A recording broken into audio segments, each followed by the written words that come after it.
Byewasubiddwa ewa Spice Dana munnange ate bibino mbikuleetedde nga bwe kyatambudde esayidi eno ate nga omuyimbi munnange ate Sheebah Karungi kye yeekola e Canada munnange ate kikabuka ne Baby we. Ngenda kubeera nga munnange nga nkutandisa ne Sheebah naye nga sinaba kubeera nga nkutandisa ate esayidi wano. Ngenda kukusaba vidiyo ogimpeere like bw'obeera nga tonnaba osubscribinge ate munnange ate kibeera kitambulira ddala bw'omala okulaba vidiyo ate ogisharinge ate wali kibeere nga kitambulira ddala gubeere muzigo mwereere. Kaakati munnange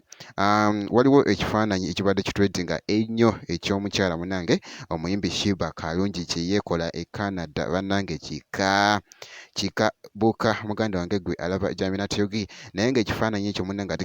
kikyatreadinga ate naddala wali ku mikutu egy'enjawulo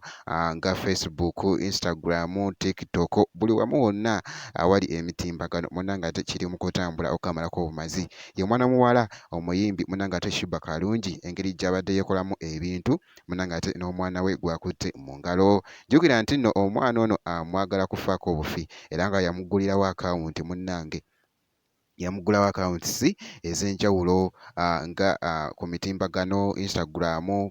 Twitter, TikTok buli wamu wonna munnange ate osobola okubeera ng'omuceekingako n'olaba ate munnange engeri gy'aba yeekolamuko ate ebintu ne Baby we oyo munnange wali wonna. Kaakati nno bwe kityo munnange ate bwe kitambudde esayidi eyo bwe ntyo munnange era nja kuba nga nkuwa update yonna enaafa ku mwana muwala omuyimbi Sheebah Karungi esayidi eyo. Kati munnange ka nkuggyeeyoko ew'omuyimbi Sheebah Karungi munnange nkutegeezeko ebyabadde munnange ate mu concert ya Spice Diana nga embeera bwe yabadde mwana muwala nga bwe yaseetinze ate wali Serena bannange gwabadde muzigo mwereere. Ekyenjawulo munnange ate Spice Diana kye yakoze esayidi eno ku Serena yategese kye bayita Serena yategese kye bayita show muganda wange wali wonna zi VIP nga obeera ng'ali mu ggulu ate ebitaala n'abiseetinga ate wali okukamalako obumazi munda munnange ng'ate bishayininga okukamalako obumazi. Yakozesezza bambi ate munnange omutindo ogwa kabi mu concert eno munnange nga Spice Diana aweza emyaka 10 bweddu mu kisaawe ky'omuziki wano mu Uganda muganda wange era nga bw'olaba munda bwe batyo bwabadde bwafaanana era nga munnange wali ATS Events ye yakikuttemu wali n'ekiggala bwetyo mu nsonga ate wali omuyimbi Spice Diana munnange era nga bw'olaba abantu babadde bayitiifu okukamalako obumazi bazze mu bungi era nga bw'olaba ebifaananyi ebyo ate ebikutteyoko wali akati ku mikutu egy'enjawulo era ng'abayimbi bangi munnange ate babaddeyo nalabyeko